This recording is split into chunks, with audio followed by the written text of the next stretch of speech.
It's already 4, the scheduled time, and we are all gathered here. I hope I'm audible.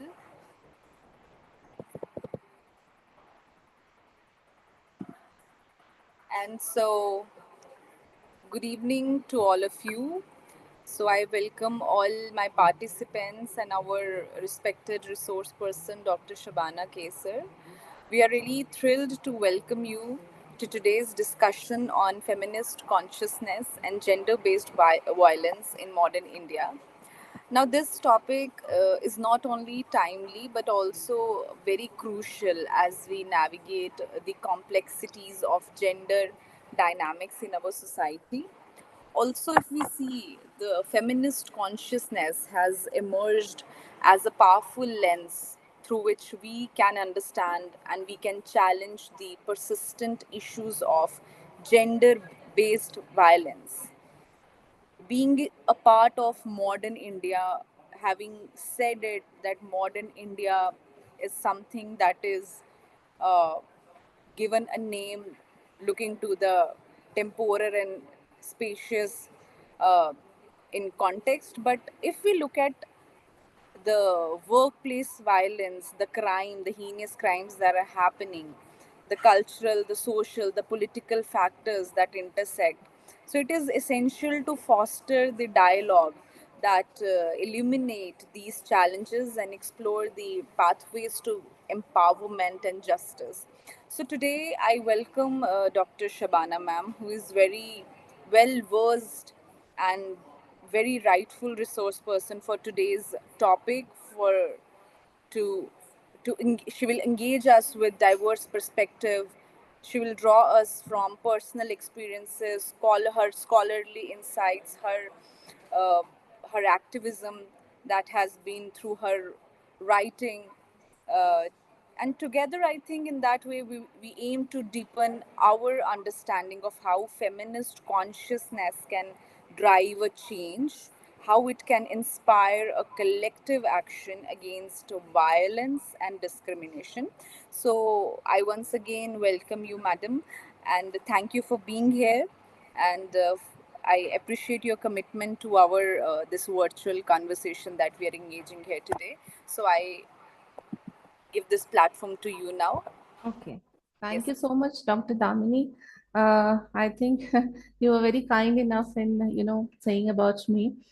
So I'll just try my best to convey my today's lecture as you inspired from me. So let me know how many participants are here. It is showing 34 participants. Yes, ma'am. So they are all like just listening to me. I can't see their faces. Ma'am, I think maybe due to the technical issues or something, we have asked them to keep their videos. Okay, fine, no issues. But in between, I would like to hear from them, like just to, check whether they are listening to me or not. So I hope all participants are comfortable with this. Good afternoon to all of you. So, as you know, today's topic is feminist consciousness and the crisis of gender-based violence in modern India. Before I begin, I just want to say that about this lecture, how important it is in today's scenario, like about talking about feminist consciousness and then what our India at present is facing about the gender-based violence. I hope you all know about what is gender-based violence. Can anybody just in a line in the chat box tell me about the gender-based violence? What do you mean by that? Till then, I will share. Dr. Damni, please allow me to share my screen. It's showing that the host is not allowing multiple presenters. Yes, ma'am. I am just giving you 1 second. Yeah, so some of them are saying they don't know. Okay, violence related to gender specific. Yeah, that's what I'm asking you. What does it mean by gender-based violence? Is it any violence which is particular to any gender or irrespective of gender? Violence caused due to gender discrimination. Okay, very good. This is just a beginning remarks I'm taking from you all so that we know each other about the awareness regarding this topic. Yeah, with respect to the gender, violence against a particular person just because they belong to that specific gender. Very good, from Anjali. Yeah, this is the correct definition of gender-based violence, that any act of violence which is incurred on any particular gender because of being that gender. For example, female, or we can say a woman. So any violence which is being done to a woman based on that she is a woman will be categorized as gender-based violence. Okay.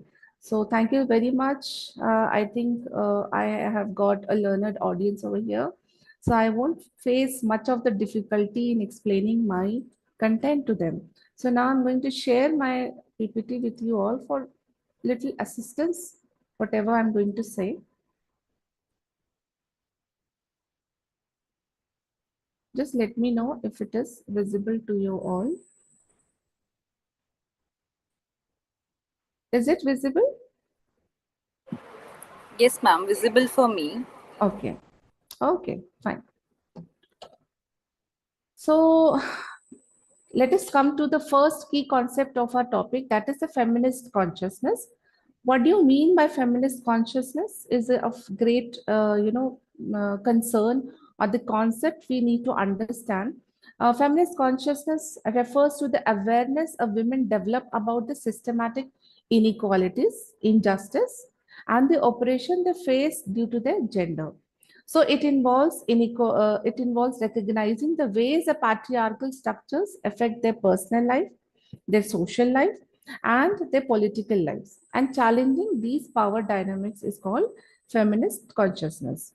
So let us understand this feminist consciousness from the very famous key feminist thinkers from the West feminism, and also from the Indian feminists. Talking about the feminist key thinkers, let me quote two of them. Simone de Beauvoir. I hope everybody must have read about her. Her work is about the second sex, 1949. And it is a very seminal work of hers, where she argues that the way society construct a woman as other, like she is other being and she is inferior to men and subordinate to men. Okay. And she argues that women are not born subordinate, but they are made subordinate by the society.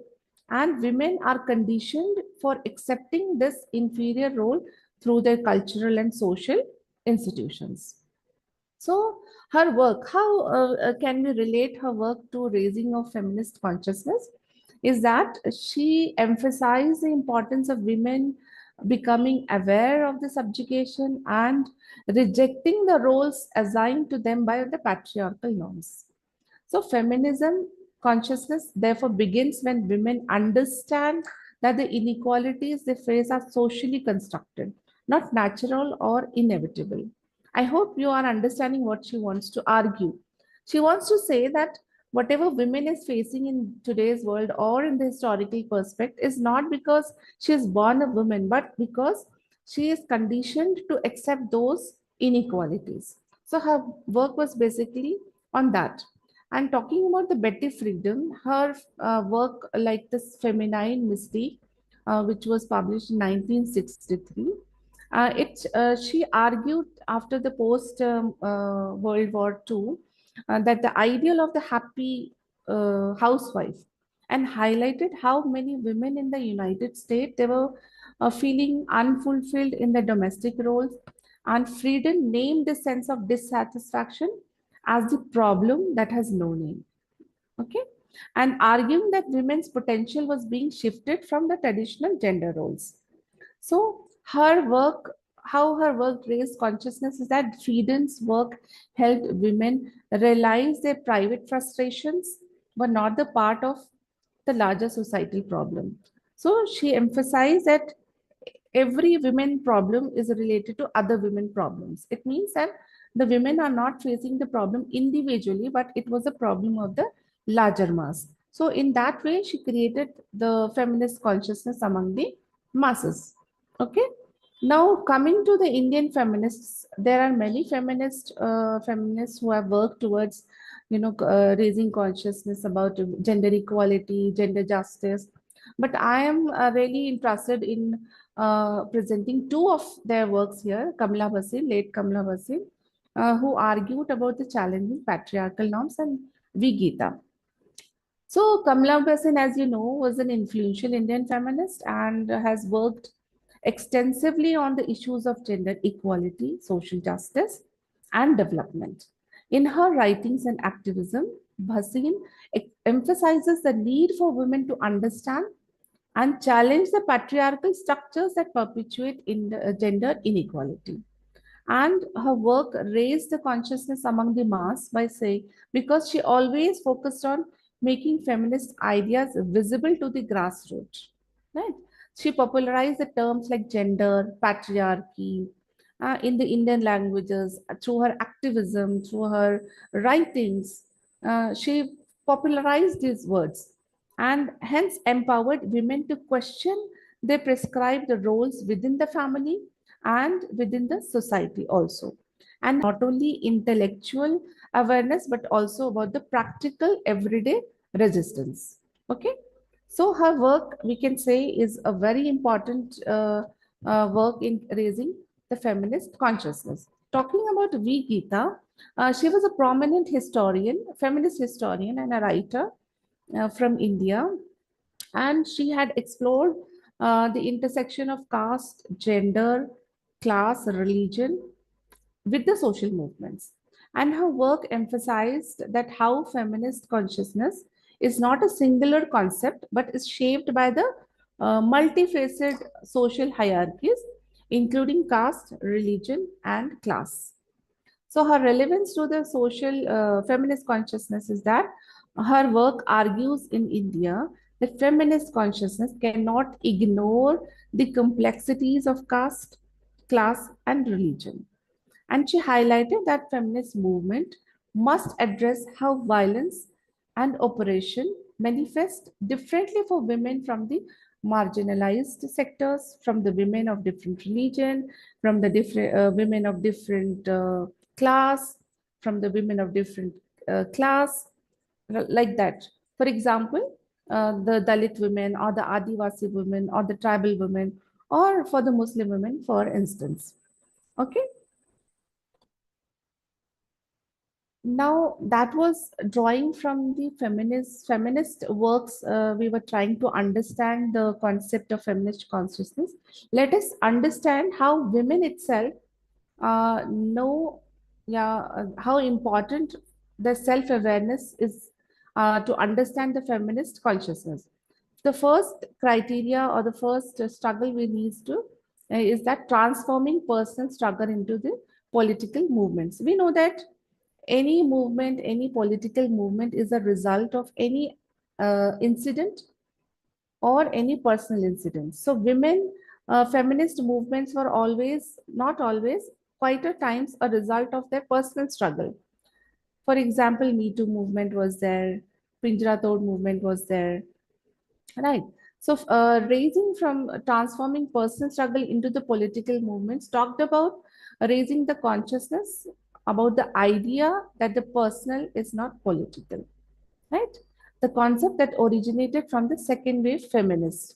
It means that private struggles of women, for example, the domestic violence or the dowry deaths or the unequal care work, any struggle of a woman is not her personal, but is of the masses. So it is not their individual problem, but the reflection of the larger societal issues.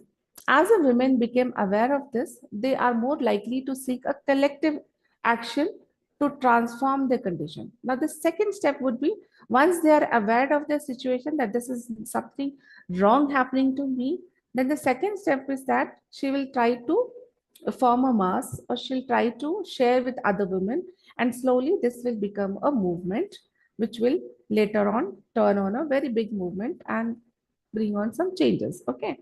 Number two is role in transforming the status quo. That is, once a women develop a feminist consciousness, they recognize that their oppression is not personal or isolated or systematic. This realization is a first step towards demanding any change or challenging the patriarchal norms, whether through the grassroots activism or the legal reforms, or participating in any feminist movement. The first criteria is that they should be first themselves develop that feminist consciousness among themselves. Okay. For example, the Me Too movement is a clear example of feminist consciousness in action, where women started, sharing their experience of sexual harassment or sexual abuse long back openly in a common platform, right? And the third criteria is to make oneself self-aware is empowerment through knowledge. So, feminist consciousness empowers women to challenge the narratives that have been imposed on them. It is a form of awakening where women no longer see themselves as a passive victims but as a agents of change. So, this consciousness leads to the questioning of gender roles, societal expectations, and even the legal structures that reinforce gender based discrimination. Please let me know. I'm talking to the participants. Let me know whenever you're feeling any kind of difficulty in understanding, or you're able to understand me. Just let me know. In between, you can chat. Okay. So I'll respond to that. I hope till here we are clear about. So now let us come to a little bit of historical perspective of how the feminist movements in India have raised feminist consciousness. Okay, thank you. Yeah, a little bit of historical perspective is very necessary to understand any scenario or any concept. So, to understand feminist consciousness, we need to understand somewhat of, the historical perspective also, where women participated in the movements, feminist movements, or the Indian freedom movement. What was their role as a woman? So, let us see through the history of feminist movements in India, through the early social reform movements and the feminist precursors like the Savitri Bai Phule's work. I'm sure everybody know about her. So Savitri Bai Phule was one of the earliest social reformers and the pioneers of feminism in India. And along with her husband, she worked tirelessly to promote education for women and marginalized communities, especially for the Dalits. So Savitri Bai opened the first school for girls in 1848, emphasizing education as a tool for women empowerment. And then her impact on raising consciousness was like her work was significant in raising consciousness about women's operation, especially in deeply patriarchal and caste based society. She challenged the Brahminical patriarchy that denied education to women from all class and caste, and especially from the lower caste individuals. And she linked this with the feminist thought to the broader struggle for social justice. And her legacy continued to inspire Dalit feminism also, which focused on the intersection of gender and caste oppression. So, Dalit women, even today, are among the most marginalized, and their feminist consciousness is deeply shaped by their struggle against both gender and caste discrimination. So, this was about Savitri Bai Phule's work. Talking about Raja Ram Mohan Roy and Ishwar Chandra Vidyasagar, they were the early reformers, and though they were men, but they played a very key role in initiating debates around women's rights. Especially, they worked towards the abolition of sati, and they talked about widow remarriage, and they also, condemned the practice of, burning of women with the husband's fire, that is sati, the practice of sati, and also about the practice of widow immolation. So their work has, gained a feminist impact. Like these reformers were men. Their efforts had the groundwork for the later feminist movements by addressing issues related to women's rights, particularly in the realm of social customs and education. Talking about the national movements and the women's participation, we know that a large number of women had participated in the India's struggle movement, And during this nationalist struggle for independence, many women took on the prominent roles, right? Challenging these gender traditional roles. Leaders like Sarojini Naidu, Kasturba Gandhi, Aruna Asif Ali, they all became the symbol of women empowered as they participated in protests, campaigns, and mass, civil disobedience campaigns, etc. And due to their work or due to their participation, it raised the consciousness among the masses. And the primary goal was, though the primary goal was independence from the British rule, but the participation of women in the freedom struggle sowed the seeds of feminist consciousness in India. Many women who became politically active, they started questioning their secondary status. They started questioning the gender bias which exists in the political system of our India constitution. So from there onwards, they started challenging those in gender injustice practices. So that was major role of the India's independence movement. Talking about the post-independence struggles, after India gained independence after 1947, the women's rights issues were debated in the newly formed parliament, like the Hindu Code Bill, which was sought to reform the Hindu personal law concerning about the marriage, about the divorce, inheritance, and property rights. This Hindu Code Bill faced severe opposition in the newly formed parliament. However, uh, later on, it resulted in few reforms, but it was only affecting the upper caste Hindu women, leaving out the other marginalized group as it is. So, though this worked also played a very great role in raising the consciousness among the mass, and these early legal reforms sparked debates about the nature of equality for women in India, but they also highlighted the limitations of one size fit all approach to feminism given to the diversity of Indian society. So they were demanding that equality should be reached to each and every woman, irrespective of their caste, class, religion, region, which was not happening till today. Okay, we'll discuss how the intersectionality also plays a great role in gender-based violence. Okay, now, yeah, sorry, yeah. After that, this is somewhat a little bit of historical perspective. So you might feel little bit bored also because to understand any movement, we need to understand the historical. So bear with me for a few minutes. We'll complete this historical perspective and we'll come to the modern periods challenges. Okay. So after the 1970s, we can say that there was a rise of modern feminism in India, which is also called the second wave of feminism. So it begins the beginning of the modern feminist activism in India in 1970s actually, and this period saw an increased focus on issues like they started talking about now the violence was in their discussion. Earlier, the discussion was about the rituals, the customs, the traditions. They were challenging those patriarchal customs. Now after the second wave feminism, they started questioning the violence which was being perpetuated against women, especially the dowry deaths, the domestic violence, and also they started questioning the legal system's failure to protect women's rights. So one of the catalysts for this movement was the Mathura rape case, a very famous case study of 1972, where a young tribal woman, Mathura, was raped in the police custody.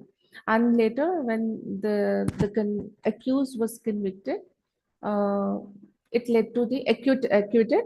It led to the massive protests, and eventually some reforms were there made in the rape laws. Okay. If you talk about 1980s and 90s period, it was talking about anti the dowry because this period saw a lot of dowry deaths and domestic violence were on the rise, and this emerged as a major feminist concern. And the women's group across India, they mobilized against the dowry related harassment and the deaths, and leading to the legal reforms like Section 498A of the Indian Penal Code. This was a very impactful result, or because of this while movement, that it resulted in a section, formation of a section which is called 498A of Indian Penal Code, which criminalized the cruelty towards the wife by the husband or even by the in-laws. Okay, and it raised the consciousness among the awareness among the women of their rights and the legal tools available them to challenge the domestic violence and the dowry harassment. It also led to the establishment of support structures such as shelters for the battered women. Earlier, what happened? The domestic violence was not considered as a problem. It was something very personal. But later, women realized that it is not a personal problem, but a violence that is happening upon her. Okay. And then came the intersectional modern India. Okay. So, am I clear till here?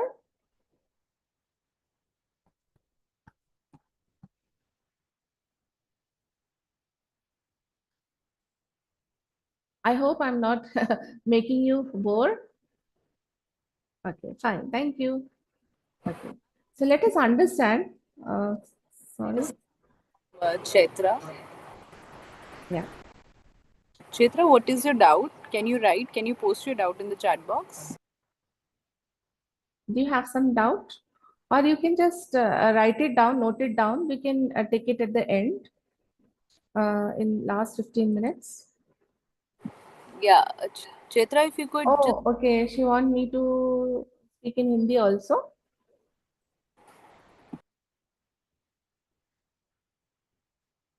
Yeah, actually, dowry was criminalized in 1961.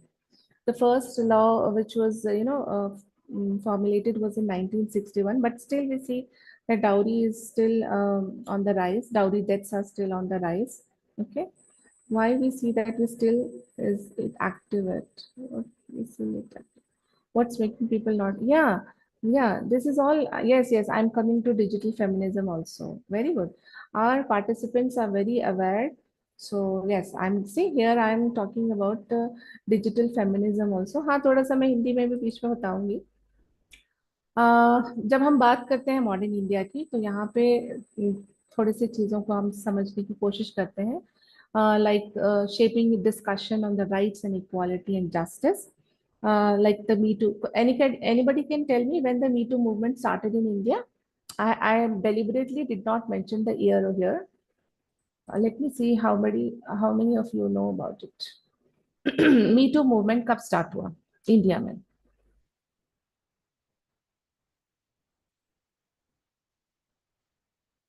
No, no, no, not in 2006. It was in 2018. Okay. So in 2018, India saw the rise of its own Me Too movement, where women from the diverse sectors sharing their experiences of sexual harassment and abuse.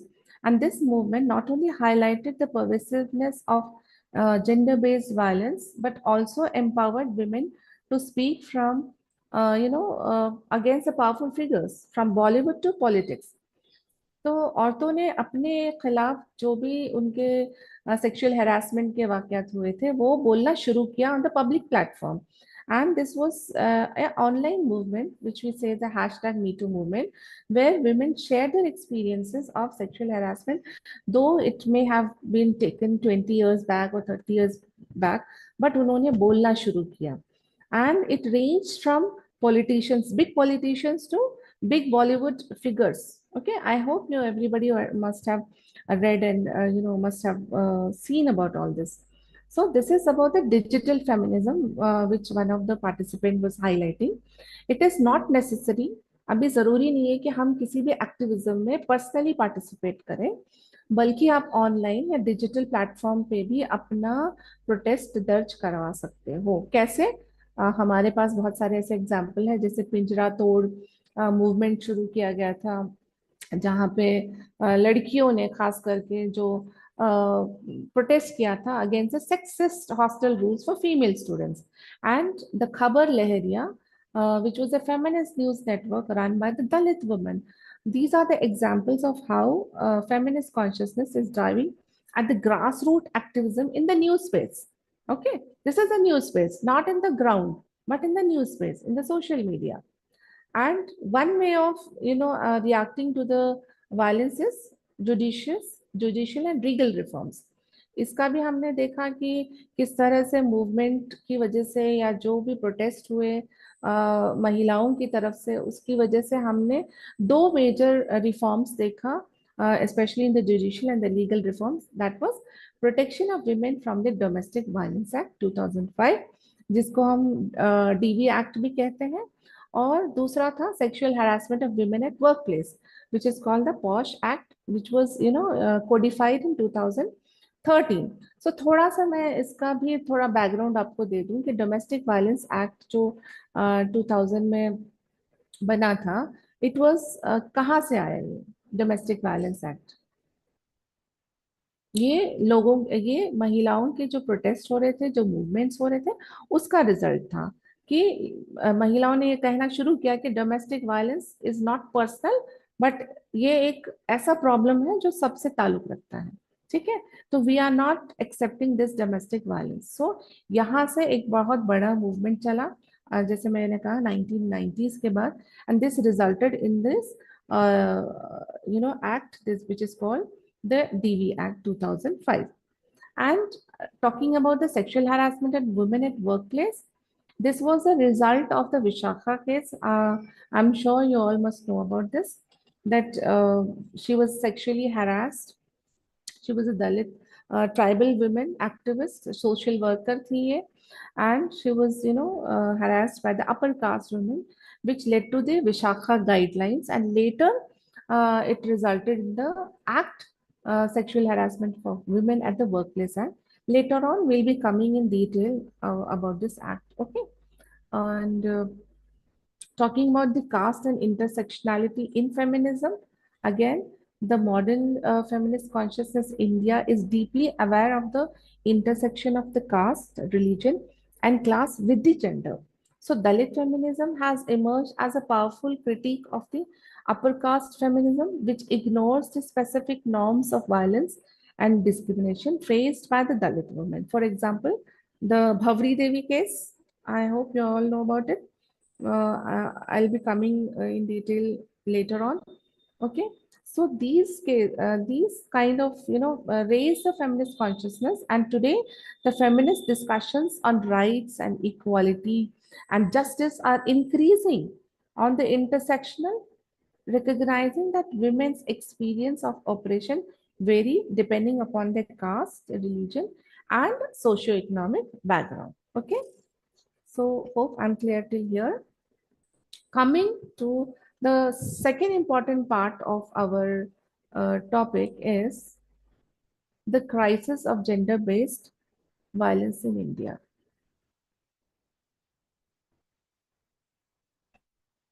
Okay, what, as you said, I took insight from you all that gender-based violence is in India is very pervasive and is very complex. Why? Because it is arising out of the various cultural, social, and legal factors. And the following sections will elaborate on statistics and the forms of sexual gender-based violence and the root causes of gender-based violence in India. And using this data and case studies, we'll try to highlight the ongoing crisis. Okay. So talking about the data, these data are based on the recent NCRB reports. So very quickly, I'll try to highlight the key statistics on the major violence that happens on women, is that rape, domestic violence, dowry deaths, acid attacks, honor killing, sexual harassment. So one by one, we'll see the data. So in India, the reports of NCRB highlight the incidence of rape with over 32,000 cases registered in 2021 alone, which translates to almost 88 rapes daily. However, this figure is likely underrepresented actually. We know that in India, most of the cases are not represented. I mean, they are not registered also. So these are the cases on about these figure is only about the registered cases. What about the unregistered cases? So we can just imagine how many rapes are being, taken in India on a daily basis. So this number is also unreported. And many cases involve minors also. uh, for which the POSCO Act is there, and often is occurs in the rural areas where the social stigma prevents women from speaking out.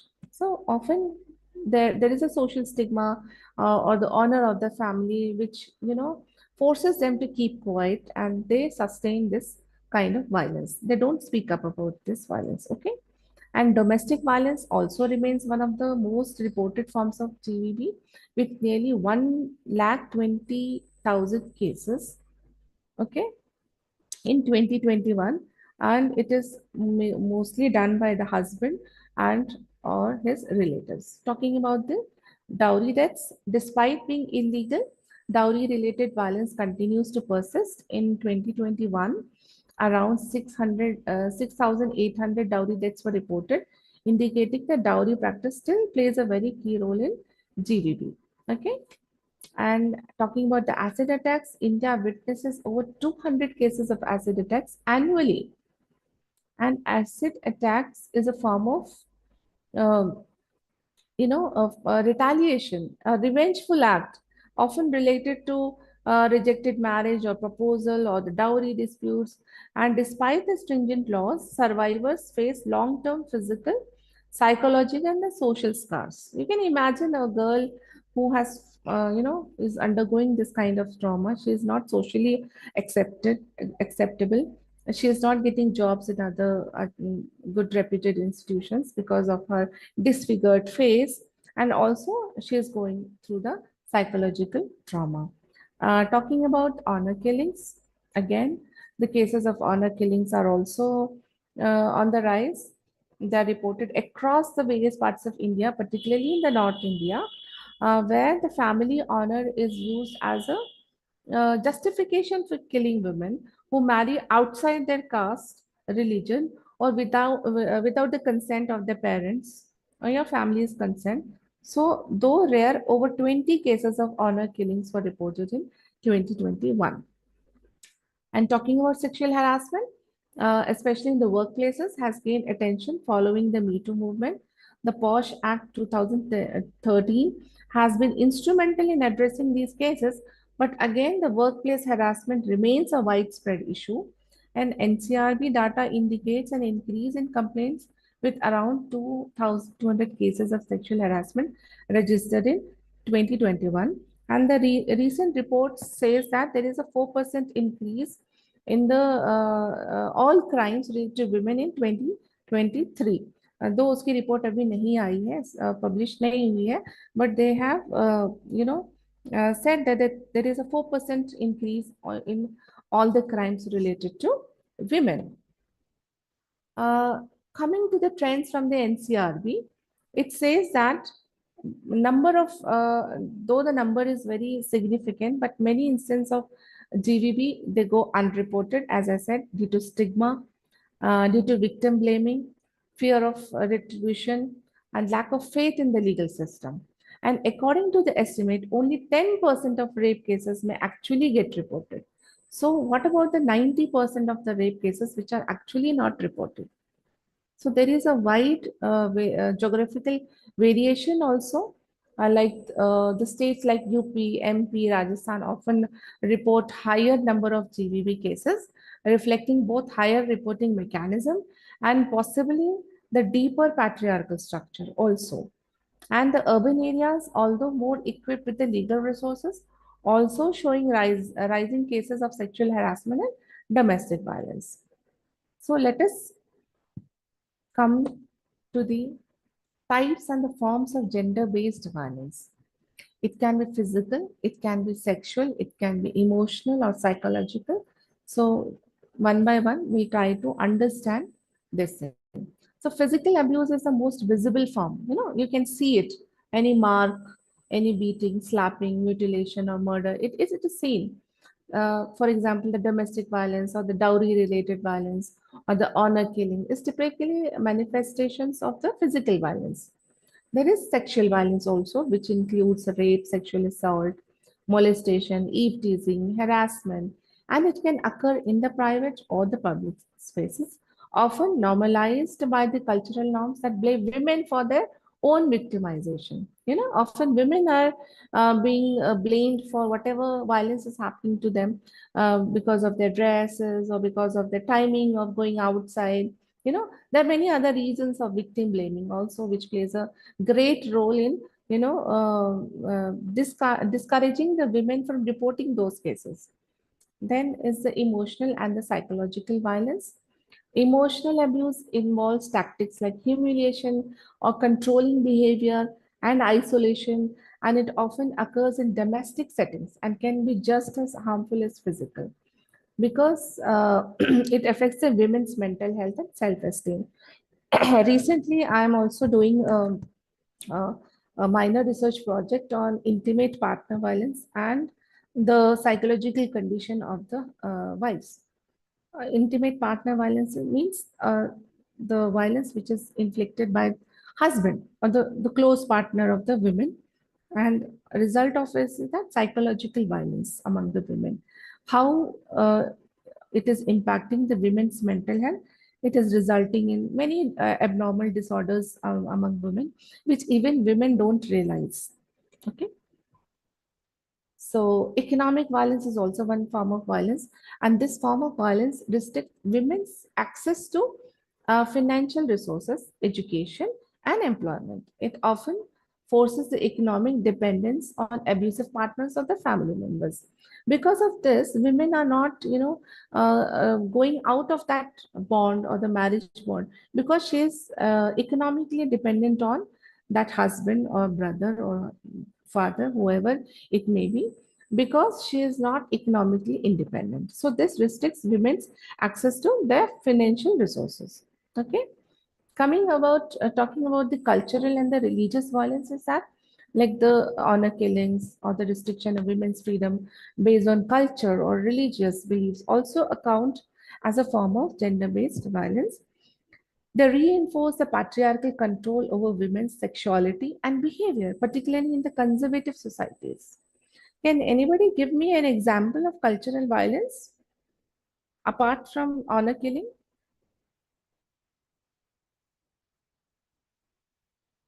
Cultural violence. Yeah, Sati, but it was historical. In at the present day, in the present scenario, can you tell me about any such violence which is happening to women at the current at the modern society?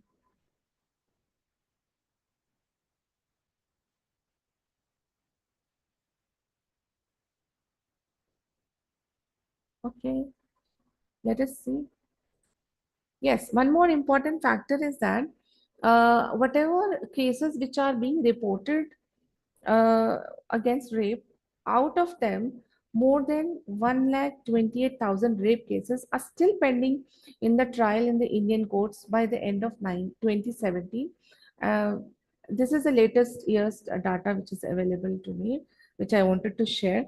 Just think about the trauma that women are facing because so many rape cases are still pending in the trial cases, and we are talking about fast track cases and all that. Okay. So this shows the loophole of our legal system, about our judicial system also. So what are the factors, coming to the factors responsible for the, for gender-based violence?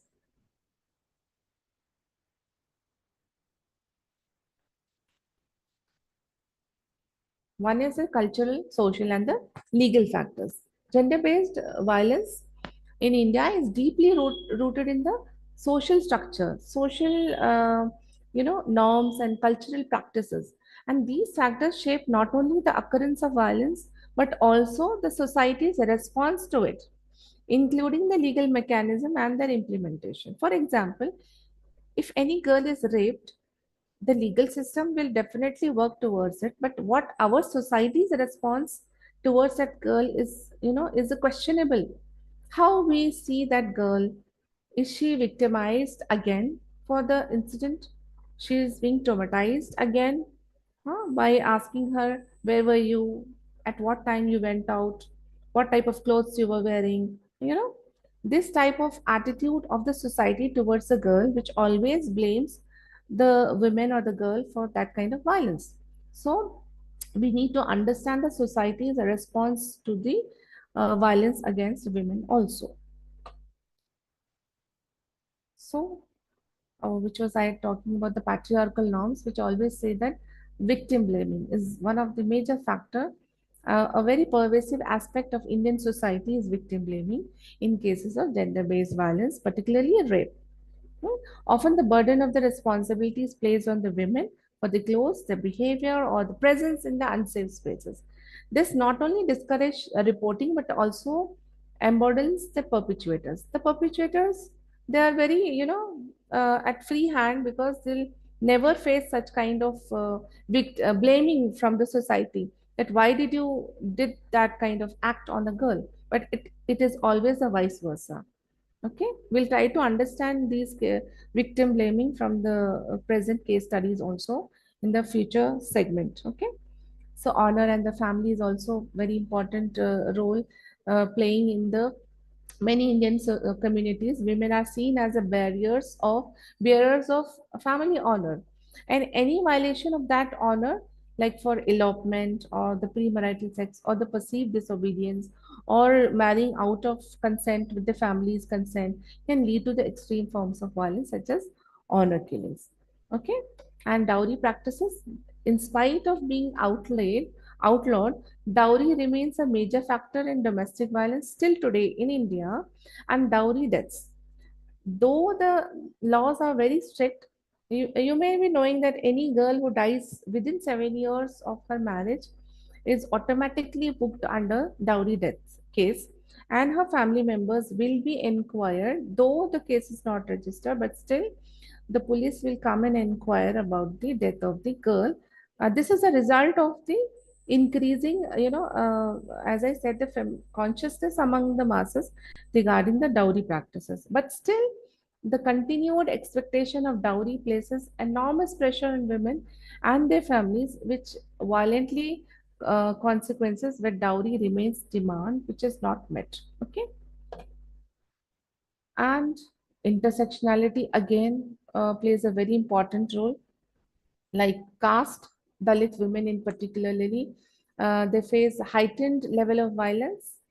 The intersection of caste and gender means that Dalit women are vulnerable not just to violence from the men within their community, but also from the upper caste men. The Bhavri Devi case and the numerous reports of atrocities against Dalit women demonstrate this intersection. Again, the Dalit women's atrocity is again a very wide topic where we can go 1 hour discussion on the atrocities which is being done on the Dalit women itself. Excuse me. Talking about the class, the economic disparity can also exacerbate women's vulnerability to violence. Poor women are less likely to have access to legal protection, support system, or safe spaces, making them easy targets for domestic violence and trafficking and eve teasing and harassment all. And religion also plays a very important role. Religious conservatism and personal law systems sometimes reinforce patriarchal structures. For example, in Muslim communities, the triple talaq, which is now criminalized, but it was used as a tool to frighten women, or the form of emotional and economic violence which was done against the Muslim women. Okay, talking about the legal frameworks and the gaps in the implementation. Let us see, as we were talking, like Protection of Women from the Domestic Violence Act, that is 2005. This was a landmark law which was aimed at addressing the domestic violence by providing protection orders, legal recourse, and support services for women. However, its implementation has been criticized for being very slow, and the awareness of the law among the rural women is limited. And protection officers often lack training, and many women, they don't receive the support promised under this law. So again, the implementation of this law is very questionable. Talking about the section 498A of IPC, which criminalizes cruelty towards the women by their husbands or the in-laws, especially regarding the dowry harassment. While it is very effective in raising awareness, but it is also seen as a weapon which is being misused by the women itself, and to harass their in-laws or husband. It can happen like that. It's happening like this also, the false accusations. So this has sparked a debate about whether 498A is being misused, though the empirical evidence shows that the genuine cases are far outnumbering the false one. But still, everybody is having that kind of opinion that 498A is often misused against men. Talking about the Nirbhaya Act, I'm sure all of you must be knowing about this, which was a result of the rape, gang rape, which happened in Delhi in 2012. The Indian government passed this act to reform the rape laws, and it included stricter punishment for rapists and fast track courts for the rape cases, and changes in the definition of the rape to include more types of sexual violence. Okay, so legally, this act was reformed very much. But when we come to the implementation part, uh, despite these being the legal reforms, implementation is very uneven with long delays in trial. Though it is talking about the fast track courts, but still there is a delay in trials and inadequate protection for the survivors. And often the survivors are threatened by the perpetrators, which again goes unreported. And there is lack of sensitivity among the police also and the judicial officers. The way they talk to the rape victims, the way they handle the rape victim is very insensitive. And the survivors often face the re-traumatization during the whole legal proceedings. They have to say again and again in different time period. Again, they have to narrate the whole story from the beginning, and because of the insensitiveness of the judicial officers or the police officers, she is very psychologically drained out. So in that cases, it sets an example for the other women whether to report such cases or not. Okay, so now coming to the next part is how feminist response is to the gender-based violence. So let us understand when all this happens, what is our response as a feminist? Okay. So feminist response to the gender-based violence in India have been multifaceted, involving grassroots movements, NGO-led interventions, and judicial activism. And these efforts have not only raised awareness but also pushed for the changes in legal frameworks and provided critical support to the survivors. And now, in the coming slides, we'll be elaborating on how the grassroots movements or the organization or the policy changes have responded to the crisis of gender-based violence as well as the challenges they face. Okay.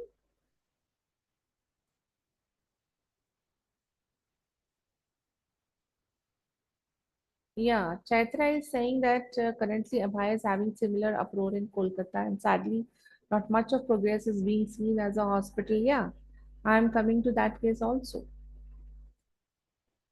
See, when we talk about the grassroots feminist movements in India have always played a very key role in raising consciousness and challenging the patriarchal norms and demanding justice for the survivor of violence. Some of the prominent movements were like the Me Too movement, which we have already talked about, huh?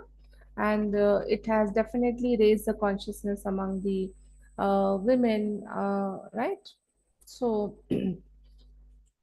uh, Pinjara Tod movement also you must be. Shall I give you the overview of that Pinjara Tod movement? Hmm.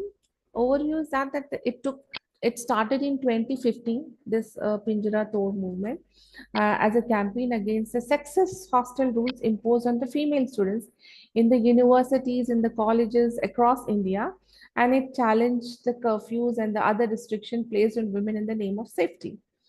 So, so the feminist response towards this was that the Pinjara Tod argued that these rules are paternalistic, means they are, sexist, and this reinforce the notion that women need to be controlled for their own safety rather than addressing the root causes of the violence. The movement demanded the autonomy for women and end to the culture of victim blaming. And the impact of the Pinjra Tod movement was that it was very widespread attention, and the protest led to the several institutions to review and relax the hostile policies. More importantly, it brought the issue of institutionalized sexism into the mainstream discussions about the gender-based violence. Also, you must have heard about the Gulabi Gang, which is also called the Pink Gang, which was founded by Sampath Pal Devi in 2006, is a women's grassroots vigilant group operating in the rural UP and other northern states. And the group, clad in pink saris, work against to fight against the domestic violence, child marriage, and other forms of oppression faced by women in India. I think there was also a film made on this Gulabi Gang. I'm not remembering the name of that film. Uh, it was featured by Madhuri Dixit, something like that. So it was Gulabi Gang only. The name of the movie was Gulabi Gang. Gulab Gang. Yes, yes, yes, yes. So yes. So the impact was that this Gulabi gang takes a direct and sometimes confrontation approach to fighting violence. They were very, confronting kind of protest was there. They started fighting against the perpetrators, and they intervene in the cases of domestic violence.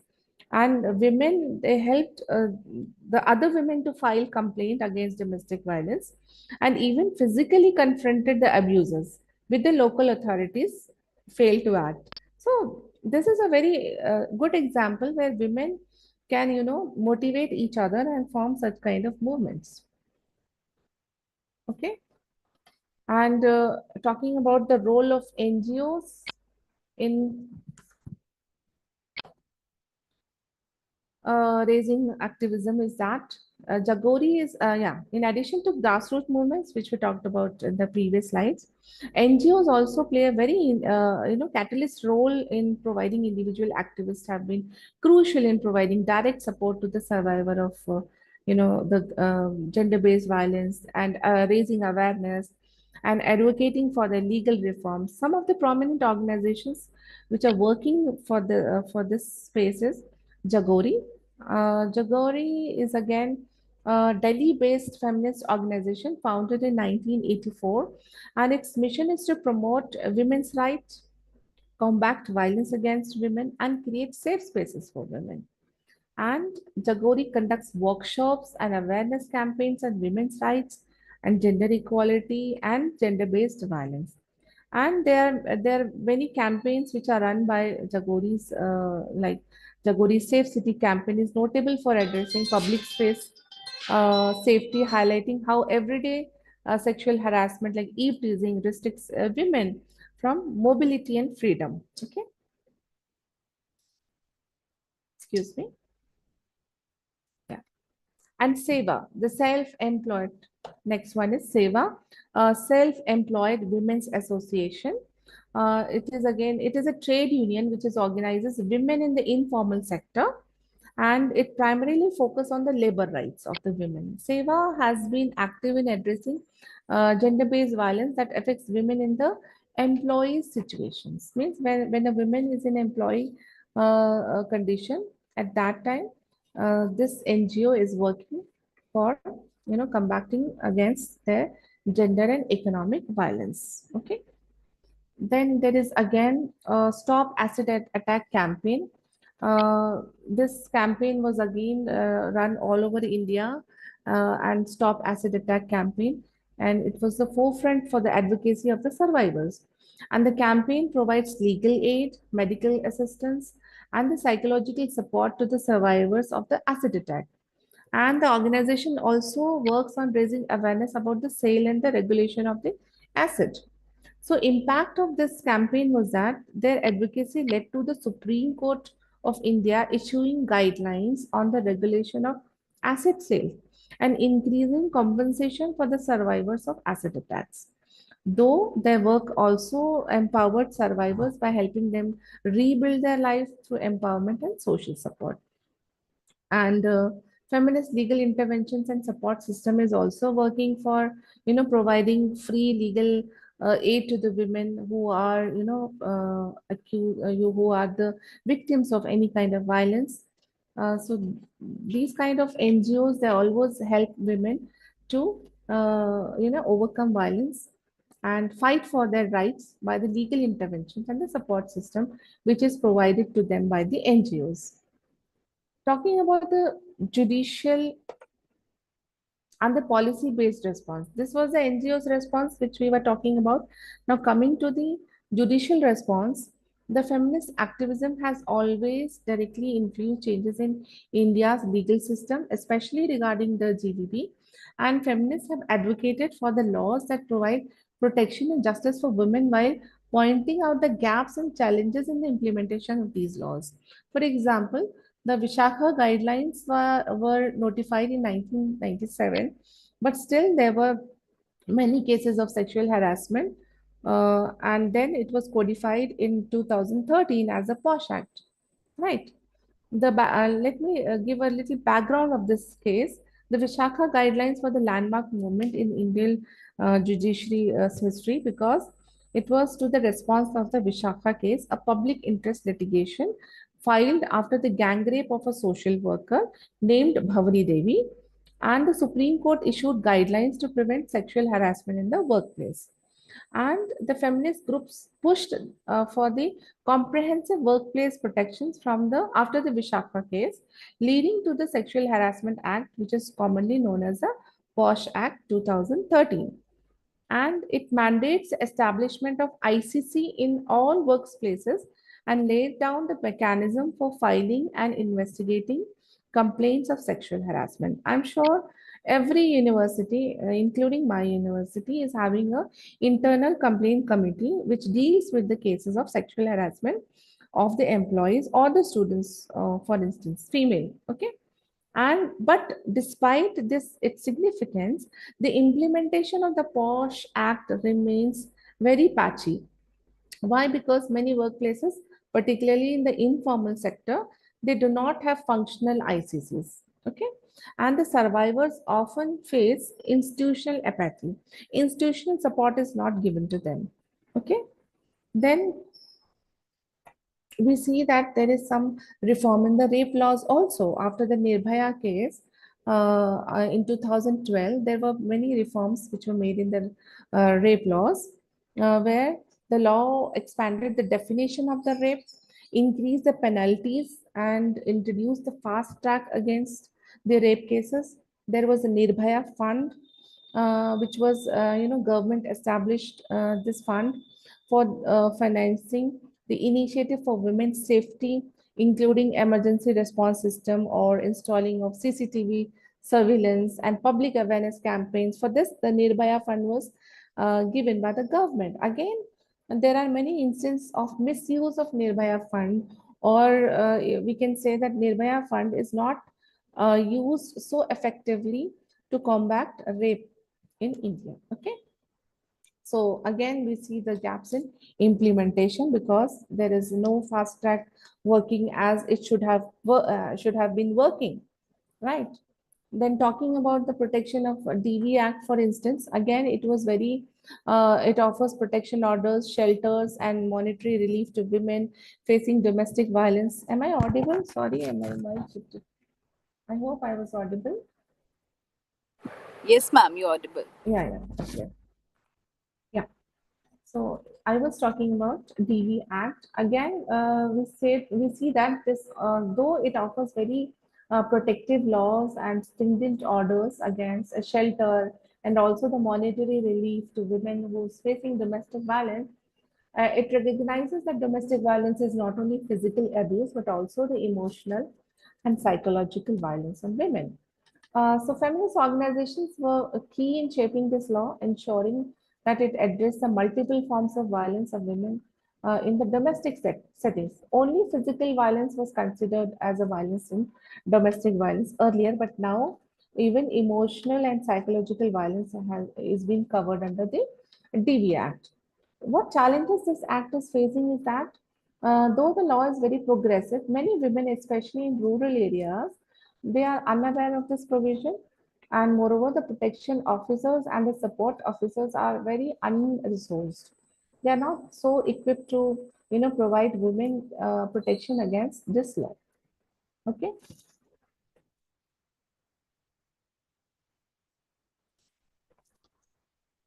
Talking about the critics from the feminist legal interventions, what are their questions is that are these laws enough? As one of our participants was asking that though there are very strict laws, but are they really effective? Are they really enough? Like the POSH Act, the WDV Act, and the Nirbhaya Act. Yeah? Their effectiveness is often hindered by poor implementation, lack of awareness, and inadequate support system, also from the legal system, judicial system, but also from the society also. And additionally, many of these laws are inaccessible to the marginalized women, such as Dalit women, tribal women, who face systematic barriers. Now, you may question me why they are facing, inaccessible, because there are many instances where when a Dalit woman is trying to file a case against rape or Dalit women or tribal women or any scheduled caste woman, their FIR is not being registered. The police, they directly, refuse to take their FIRs, their request to report the case. So here they're not at the first step only they're facing a refusal. And the society also blames the victims for this kind of acts that they were, there are many kind of victim blaming theories. So this is one thing. And the patriarchal legal system. We say that not only the patriarchal society, but our legal system is also patriarchal. What do you mean by patriarchal? Where the जो सोच है जहाँ पे सिर्फ मर्द की सोच काम करती है और वो एक मर्द की तरह ही सोचता है, that is called patriarchal. It is not from the point of view of the women. So our legal system is also patriarchal. It is not a kind of feminine legal system, or it is not viewing those cases from the feminist point of view. So feminist critics that or they argue that the legal system remains patriarchal in the functioning, with the survivors often facing traumatization. आपने कई फिल्मों में देखा होगा किस तरह से वकील या एडवोकेट्स जो होते हैं रेप विक्टिम्स को दोबारा से जलील करते हैं, दोबारा से उनको क्वेश्चन करते हैं, ये फील करवाते हैं कि उनके साथ जो हुआ वो सही हुआ. A Pink movie is I will suggest you to go and watch the film movie which is called Pink, which will highlight this kind of patriarchal legal system, which says that women are made for such violence. Okay, they don't think that whatever happened to women is wrong. So this is called patriarchal legal system. Biases among the police, in the judges, in the lengthy court proceedings, and the lack of survivor-centric approach contribute to this. And talking about the intersectionality again, the feminist interventions have sometimes failed fully to address the intersectional nature of gender-based violence, where caste, class, religion, and disability also compound a women's vulnerability to violence. Okay? So, talking about feminist consciousness in action, like what is the resistance and the advocacy? Here in this section, we'll try to understand the ways in which feminist consciousness is being activated and put into practice in the contemporary India, especially through the new feminist voices or digital activism or the intersectional approaches and the role of men as agents in the fight against gender-based violence. Okay, so we can say that there is a new rise of feminist voices. There is a significant shift in the feminist movement in India, and it has been on the rise of the young feminist voices who are leveraging the awareness of gender inequality to resist the patriarchal structure and advocate for the change. And this generation of feminists is often shaped by intersectional ideologies and digital platforms. Influence, what influence it will have on young women?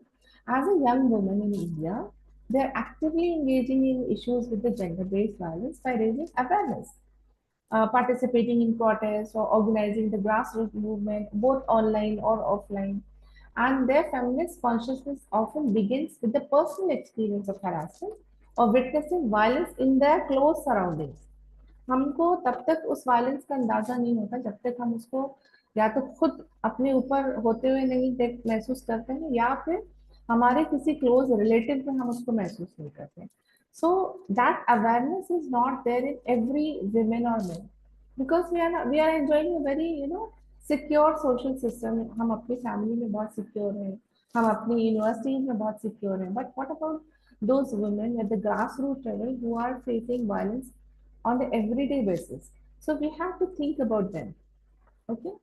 So talking about the digital activism and the social media, we know that again the hashtag campaigns or mobilizing support for survivors or amplifying the marginalized voices, we can raise our protest or our support in in support of those victims.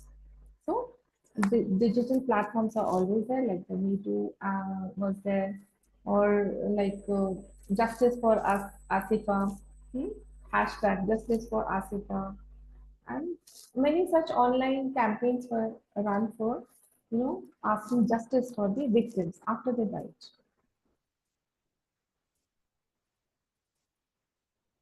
Talking about the intersectionality in the Indian context, the feminist consciousness in India is deeply informed intersectionality. This was a term which was coined by Kimberly Crenshaw to describe how different axes of identity, like the gender, race, and class, intersect to create a unique form of oppression. In India, this intersection of caste, religion, and class plays a very significant role in shaping the nature of gender-based violence and feminist resistance. For example, the Dalit women and the sexual violence statistics, according to the reports, Dalit women are 3 times more likely to experience sexual violence compared to women from the upper caste.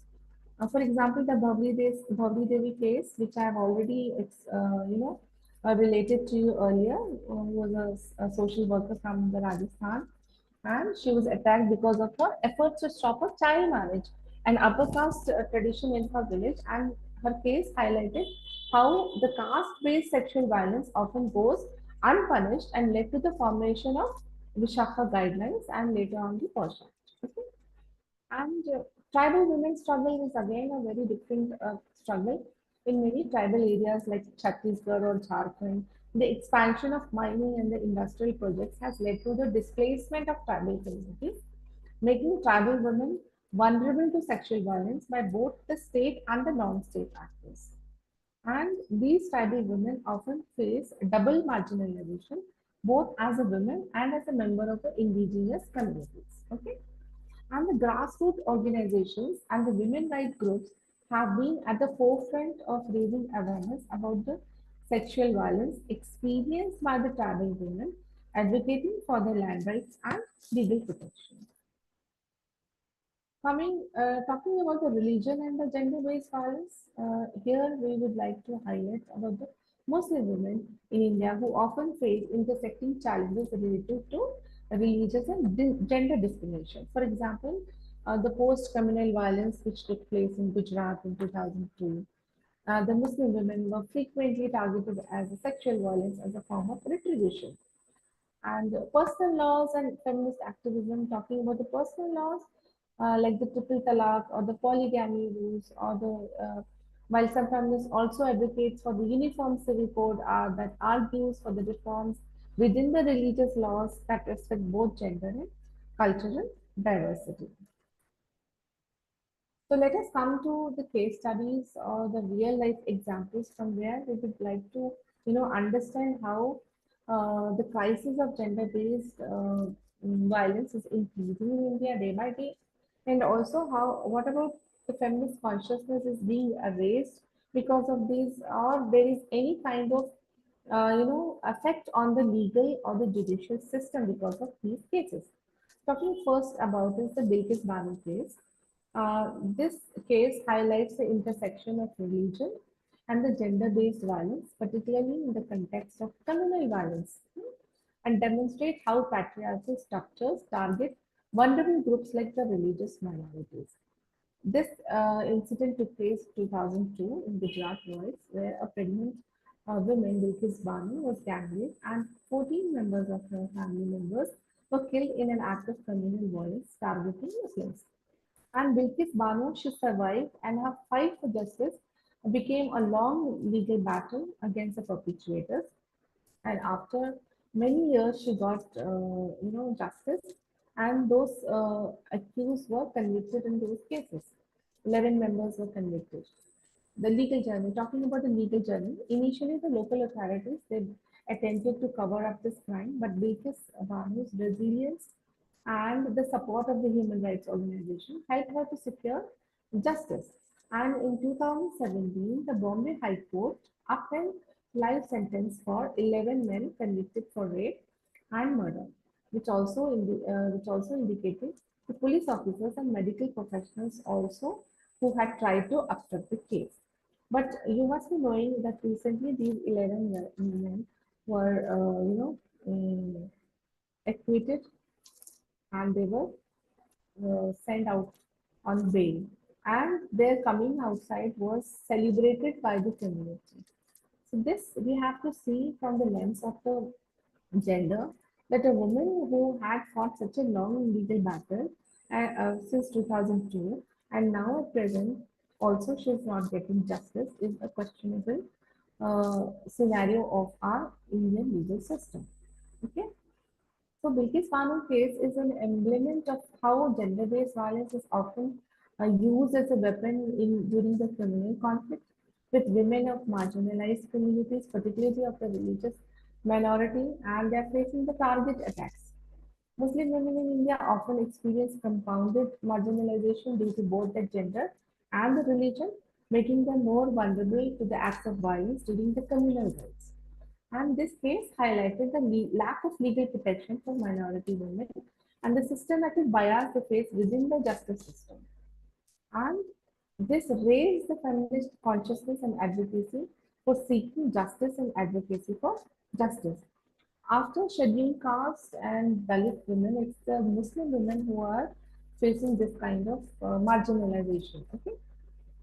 Talking about the Nirbhaya case, again, it's a very famous case which happened in 2012, where a young woman, who was known later on as Nirbhaya, was gang raped and brutally assaulted on moving bus in Delhi, and she later succumbed to her injuries, sparking a nationwide outrage.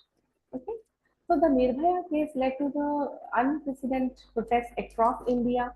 Citizens, especially women, they took to streets demanding justice for Nirbhaya and comprehensive legal reforms to address violence against women.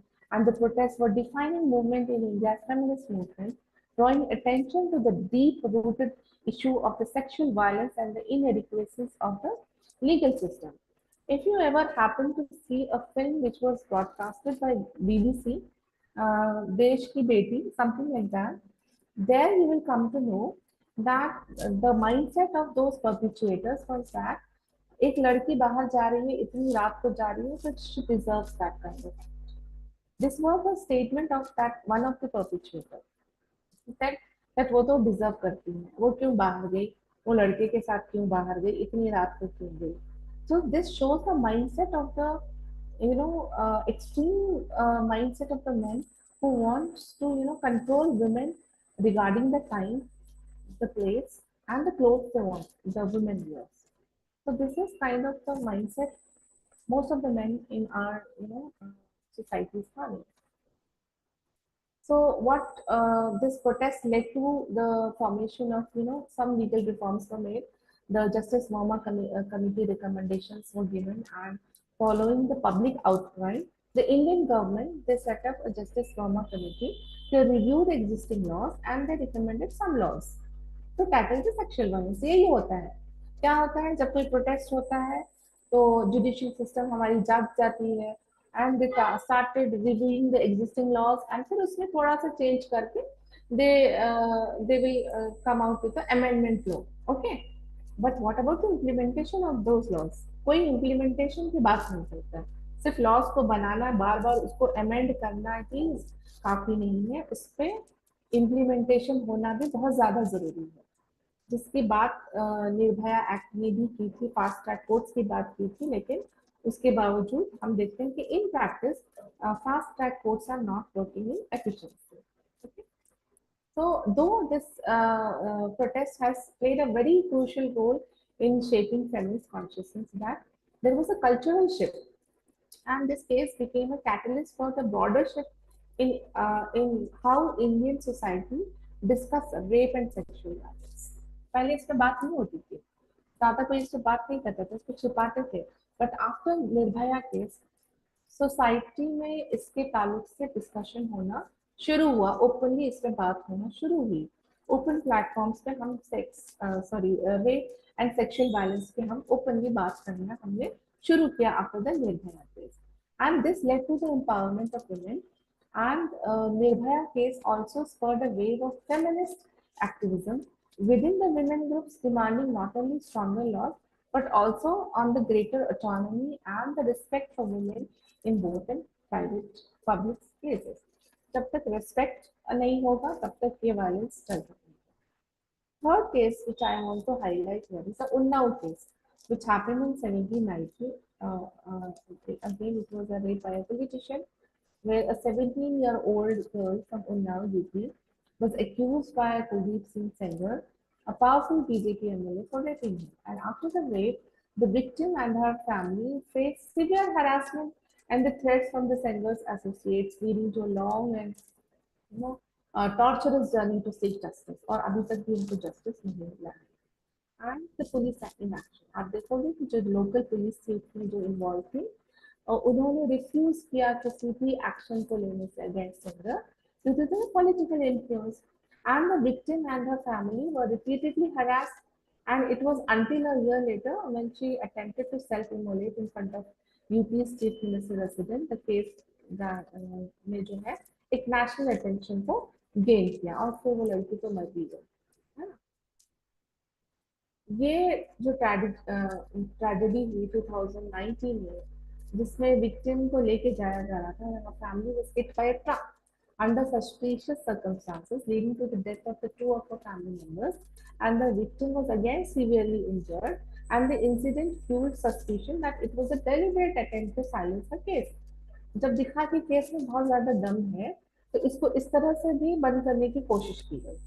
And then the CBI involvement and conviction is taken, and after the massive public pressure, the case was transferred to CBI, which eventually led to the Kuldeep Singh Sengar being convicted of rape in December 2019, and he was sentenced to life imprisonment only after an adorous legal battle. Right. तो ये जो उन्नाव का case था, it exposed the ways in which powerful men can use their influence and they can evade justice in cases of sexual violence. Number one, कि जो influential positions पे है वो किसी भी तरह का पावर यूज करके उस केस को दबाने की कोशिश करेंगे।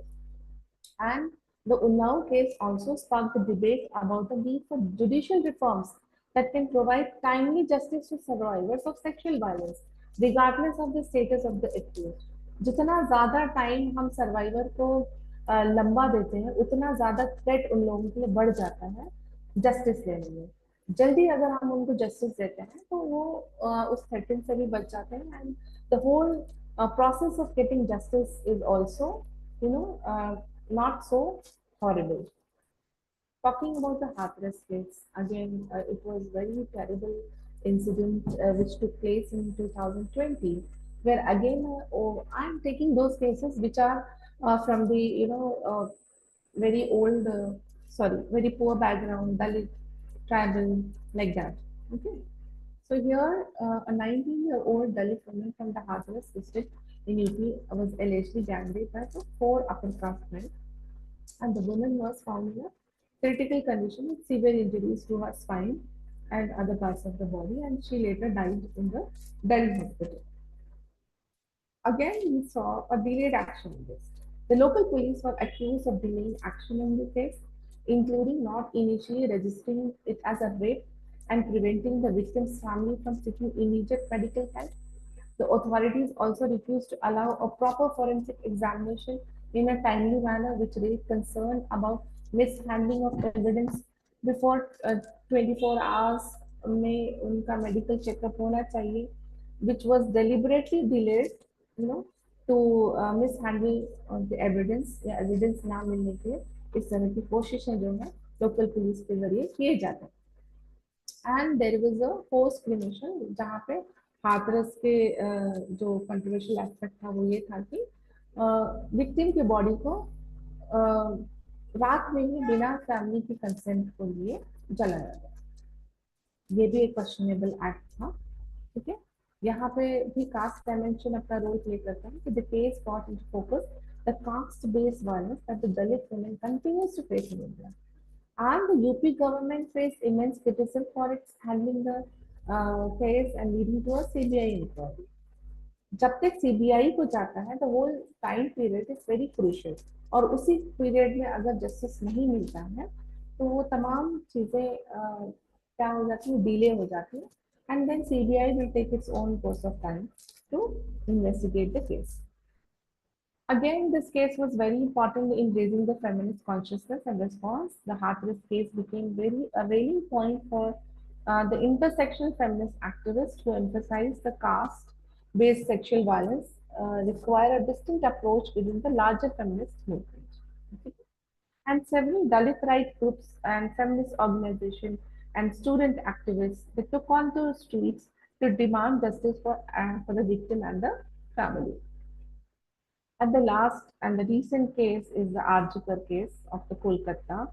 Again, all you must have all heard about, read about it, and you were talking about it, which refers to an incident that took place at Arjikar Medical College and Hospital in Kolkata, West Bengal. And it is particularly notable for the way it highlights sexual harassment and the student-led resistance that followed. Okay. Overview, इसका देखें तो in early 2010 students from Azad Medical College came forward with the allegations of sexual harassment against a senior professor. बहुत दिनों मतलब एक साल से चल रहा था बट उस पर किसी ने ध्यान नहीं दिया. And institutional का response ये था कि initially the administration of Azad Medical College appeared reluctant to take any serious action against the accused professor, leading to growing frustration among the students. And many students reported that the institution internal complaint committee, which I was saying, the ICC, did not handle their complaints in a fair or transparent manner. तो बताइए ICC होने का क्या फायदा हुआ जब उन्होंने इस चीज को पहले से हैंडल नहीं किया. अगर एक साल पहले ही उन केसेस को डील किया जाता तो ये केस नहीं होता. Following the administration's inaction, the students organized a mass protest on campus demanding accountability and the removal of the accused professor.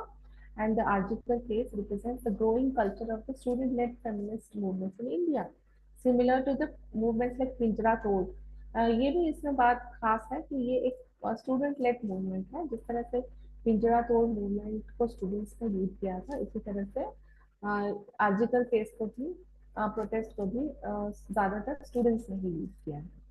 And इसका इम्पैक्ट ये हुआ कि प्रोफेसर को सस्पेंड किया गया अंडर सस्टेन प्रेशर. अगर सस्टेन प्रेशर नहीं होता तो उनको सस्पेंड नहीं किया जाता. But due to the sustained pressure from the students and the activists and then the administration eventually suspended the professor pending further investigation. Okay. The cultural shift with which what we see in this case is that it is an example of how feminist consciousness has become more widespread among the students in India, right? So at the end, I would like to say that these cases like Hathras ho ya Unnao or Ardika or Nirbhaya or the Bilkis one, all these shows a different dimension of gender-based violence in India, intersecting with issues of caste, political power, and institutional sexism. Whether it's Dalit women being targeted for their caste, survivors being silenced by the powerful figures, or the students facing harassment in their academic spaces, and these cases illustrate the pervasive nature of gender-based violence and the urgent need for systematic reforms. अब इससे ज़्यादा दुर्भाग्य की बात क्या हो सकती है कि एक डॉक्टर जो कि इतनी पढ़ी लिखी है और जो इतनी अवेयर है अबाउट हर राइट्स, उनके साथ भी इस तरह का हादसा होता है। और हमारा जो पूरा लीगल सिस्टम है वो खामोशी से तमाशा देख रहा है। तो इससे अनफॉर्चुनेट इंसिडेंट्स हमारी इंडिया में ये नहीं हो सकता कि हम आज भी इन चीज़ों को लेकर इतना इंसेंसिटिव है, क्योंकि ये हमारे पास नहीं हुआ या हमारे आसपास नहीं हुआ। We are hearing about these cases very far away, कहीं यूपी में हो रहा है, कहीं कोलकाता में हो रहा है, कहीं दिल्ली में हो रहा है, it's not in my circle, right. तो हमें इतना इंसेंसिटिव नहीं होना चाहिए। As a student, as a teacher, we have to talk about these incidents. We have to, हमारा जो डिस्कशन होना चाहिए आपस में, हम जो बातें करते हैं एज ए स्टूडेंट, हमारा ये डिस्कशन का मौजू होना चाहिए, ये टॉपिक होना चाहिए कि हम जेंडर बेस्ड वायलेंस को किस तरह से कर्व कर सकते हैं, या किस रोक तो नहीं सकते हैं, या उसको अचानक से हम उसको डील नहीं कर सकते हैं, लेकिन कुछ तो होगा जो हमारी तरफ से हम कर सकते हैं as a student, as a teacher, you know to curb that gender based violence. और हमारे अंदर जो फेमिनिस्ट कॉन्शियसनेस है उसको हम किस तरह से रेज कर सकते हैं। तो उसके लिए जरूरी है कि हम ऐसे केसेस के बारे में आपस में बात करें। जैसे कि हम कह रहे हैं ना, these cases demonstrated the importance of continued activism and the legal reform. हम बार बार लीगल रिफॉर्म्स की बात कर रहे हैं, हम बार बार क्वेश्चन करते हैं लीगल सिस्टम को कि ये काम क्यों नहीं कर रहे हैं। तो ये हमें करते रहना है और रिफॉर्म्स लाने की कोशिश करते रहना। जब तक हम बोलेंगे नहीं, हम क्वेश्चन नहीं करेंगे, हम चैलेंज नहीं करेंगे, ये चीजें कंटिन्यूड रहेंगी। एंड इसका हल क्या होगा? इसका हल निकालने के लिए या इसको कम करने के लिए हम हमारे अंदर फेमिनिस्ट कॉन्शियसनेस को बिल्ड कर सकते हैं। कैसे बिल्ड कर सकते हैं? By redefining gender roles. तो हमें अपने विलेजेस में, टाउन्स में, cities across India, women are increasingly stepping into the roles traditionally occupied by men। हमको उन जेंडर रोल्स को चैलेंज करना पड़ेगा। जैसे अभी आप देखते हो ग्रास रूट लेवल पे या लोकल गवर्निंग बॉडीज में, पंचायत में women का बहुत एक्टिव पार्टिसिपेशन हो रहा है।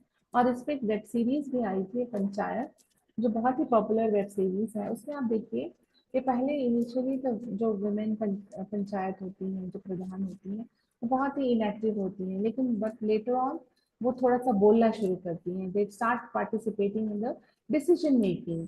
तो एक बहुत अच्छा शिफ्ट जो हम एक लोकल गवर्निंग बॉडीज में वो देखते हैं कि women participating in panchayat, right. और वो बोलना शुरू करती हैं डोमेस्टिक वायलेंस के अगेंस्ट, चाइल्ड मैरिज के अगेंस्ट। तो ये बहुत अच्छी बात है कि हम उन जेंडर रोल्स को रीडिफाइन कर रहे हैं। Women need to step out of those traditional roles. अपने घर से बाहर आके उनको उन पब्लिक स्पेसेस में बात करना पड़ेगा, तभी जाके ये चीजें आम हो सकती हैं। एनजीओ अपना काम करेंगी जो एम्पावरमेंट के हैं या रेजिस्टेंस के लिए, जैसे हमने कहा एनजीओ लाइक सेवा है या जगोरी है, तो ऐसे बहुत सारे एनजीओ हैं। हैदराबाद में माई चॉइस फाउंडेशन है, जो डोमेस्टिक वायलेंस के लिए काम करता है ना, रोकने के लिए काम करता है। तो ये एनजीओ अपना काम करेंगी, लेकिन इस लड़ाई में मर्दों को भी हिस्सेदारी करनी पड़ेगी। We need men also as allies. It's not only the fight of women, it's a fight of both. Feminist movement globally and in India have increasingly recognized the importance of engaging men and boys in the fight against gender-based violence, and by challenging toxic masculinity and the patriarchal norms, men can play a very pivotal role as allies in creating a society where gender-based violence is no longer tolerated। जिसमें आप देखिए कि ही for she campaign हम बोल रहे हैं। Just let me go to the previous slide. Yes, He for She is a global solidarity movement launched by the UN Women, calling on men to advocate for gender equality. And this campaign gained significant traction in India, where male activists and celebrities and the public figures have publicly pledged to support gender justice. Right? And male allies in action, male allies are encouraged to challenge the sexist behaviors and intervene in instances of harassment and promote gender sensitive attitudes within their families, workplace, and communities. This is very important. Grassroots movements engaging men. We need, the several grassroots organizations in India, such as Men Against Violence and Abuse मावा के नाम से जानी जाती है, work specifically with men and boys to dismantle the patriarchal belief and toxic masculinity. ये सिर्फ औरतों में काम करने की जरूरत नहीं है, मर्दों में भी इसके लिए अवेयरनेस लाना या उनके अंदर इस कॉन्शियसनेस को रेज करना बहुत जरूरी है। Because as a male, they can play a very crucial role in challenging the patriarchal system of our society. In rural areas, programs that engage men in conversations about dowry, domestic violence, or women's labor rights have been very successful in changing local attitudes. धीरे धीरे जो है local attitudes को हमने इस जरिए से change करने शुरू किया है। And again, we have to challenge the patriarchy. We have to reimagine the masculinity. Masculinity violence करने में नहीं है, बल्कि protection करने में। So the feminists advocate argue that efforts to combat GBV must include redefinition of masculinity, one that rejects violence, domination, and control as the makers of manhood. अक्सर masculinity control में देखी जाती है, अक्सर डोमिनेशन में देखी जाती है, बट अभी हमको उसे चेंज करना पड़ेगा और हम उसको रीडिफाइन करेंगे। मस्कुलिनिटी वो होगी जहाँ पे एक मर्द एक औरत को बराबरी का दर्जा देता है, उसको डोमिनेट करने की कोशिश या कंट्रोल करने की कोशिश नहीं करता है, बल्कि उसको बराबर का स्थान देने की कोशिश करते हैं, वो डिग्निटी और वो रिस्पेक्ट देने की कोशिश करते हैं। That is a true men in today's scenario. Right. So engaging men in these kind of discussions around the emotional intelligence and the caregiving and equality can help to build a more equitable relationship. अब देखिए care giving का जो काम है वो सिर्फ औरतों का ही काम होता है। घर में जब दो लोग काम करते हैं, हस्बैंड वाइफ दोनों काम करते हैं, आजकल तो हर फैमिली में हस्बैंड और वाइफ काम करती है, लेकिन जो औरतें होती हैं वो डबल बर्डन होता है उसमें। एक तो ऑफिस का काम भी करती हैं, फिर घर का भी काम करती है, तो यहाँ पे थोड़ा सा मर्दों को देखना चाहिए कि किस तरह से वो जो है एटलीस्ट थोड़ा बहुत अपना काम करके भी वो बहुत कुछ मदद कर सकते हैं औरतों की, कि अपना ही प्लेट उठा के रख लें, अपना प्लेट धो लें, अपनी चाय चाय तो नहीं बनाते अक्सर। ये वही यही बात होती है कि काम दोनों करें लेकिन चाय खाना औरतें ही बनाएं। तो इतना ड्रास्टिक चेंज अभी नहीं आ सकता कि हम ये डिमांड करें कि आप भी खाना बनाओ, बट एटलीस्ट शेयर हम कामों में कर सकते हैं कि काम को डिवाइड करके जितना हो सकते। इसमें भी ये देखना चाहिए मर्द और औरत को दोनों को कि किसी तरह का भी उसमें जबरदस्ती नहीं होनी चाहिए, क्योंकि एक रिलेशनशिप होता है जिसमें जबरदस्ती की कोई जरूरत नहीं होती है। And we must remember as a women that जो हमारे हस्बैंड है या जो हमारे भाई हैं, जो हमारे फादर हैं, वो एक ऐसे पैट्रियार्कल सिस्टम में जी के या मतलब पैदा होके बड़े हुए हैं जहाँ पे माँ या बीवी या बेटी या जो बहन है उसको केयर गिविंग रोल में ही उन्होंने देखा है। अब अचानक से अगर हम उनसे डिमांड करें कि आप बर्तन धोइए या खाना बनाइए, क्योंकि ये गलत होगा उनके साथ, ये एक तरह की नाइंसाफी होगी। हम उनको सेंसिटाइज करें धीरे धीरे से, हम उनसे एक्सपेक्ट करें कि उन्हें यह रियलाइज करवाएं कि हम दोनों का काम इतना ही जरूरी है और इसको बांटना उतना ही अहमियत रखता है। तो ये समझाने वाली बात है, ये कोई लड़ाई झगड़े वाली या जबरदस्ती वाली बात नहीं है। और आजकल हम देखते हैं there is a very cultural shift, एक शिफ्ट आया है मेन की सोच में, लड़कों की सोच में, and they are started sharing the work of a women. बहुत सारी ऐसी फैमिलीज में हम स्पेशली द अर्बन सोसाइटीज हम देखते हैं कि वुमेन दो गो आउट टू वर्क, उनके हस्बैंड बहुत हद तक उनकी डोमेस्टिक वर्क में हेल्प करते हैं, but it has to go to long way, right. और अगर हम कम्युनिटी बेस्ड अप्रोच की बात करें, in several regions men have to take on active roles in community based movements to end the gender based violence, promoting the idea that ending violence against women is not only a women issue but a community widespread responsibility। ये सिर्फ एक women issue नहीं है बल्कि सबका issue है, एक community का इशू है। तो इस तरह से हमको इसको चैलेंज करना पड़ेगा। And at the end, because हम बस 15 मिनट बाकी है, I would like to give that for some suggestion from your end or from some questions from your end or kind of feedback from your end. So before we end, मेरा जो concluding remarks है वो यही होगा The feminist consciousness in action is very evident in the new voices of young feminists, आज जैसे students पे voices पे हम इस चीज़ों को देखते हैं, डिजिटल एक्टिविज्म में हम देख रहे हैं, ग्रास रूट मूवमेंट में हम इसको देखते हैं, and all of which are challenging entrenched structure of gender based violence. And intersectionality is very critical in understanding the varied experience of violence faced by women in India, especially those from the marginalized communities. So, engaging men and boys as allies, whether through the global campaigns like He for She or through the local initiatives, it is very essential in creating the lasting change.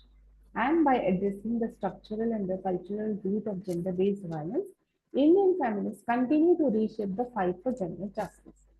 So, I hope by this lecture, uh, you have come to know about the importance of raising the feminist consciousness among ourselves and in any way, if it is helping to curb the gender-based violence which is prevailing in our society, and it is very alarming that it is increasing day by day. ये हमारे लिए बहुत ही क्या कहते हैं इसकी बात है कि हमारे देश में ये चीजें अभी भी बढ़ रही हैं, कम नहीं हो रही हैं, बल्कि बढ़ती ही जा रही हैं. तो इसके लिए हमें क्या करना चाहिए? This is one of the question I want to pose before you all. So with these remarks, I want to stop my lecture. Thank you for inviting me, and it was a great experience for delivering this lecture. Thank you, It was a really enthralling session, ma'am. thank you. Yes, ma'am. And I could see that how students were really imbibed in the session, and they have really posted like Aku Yadav case, how they have posted the Abhaya case. Yes, ma'am. And one of the student also mentioned the Draupadi humiliation. Yes, yes. Uh, all these interpretations, all these understanding that we have with regard to gender orientation, I think the students were well aware and they were well involved also in the session, which was very enthusiasm with all their enthusiasm. It was very much.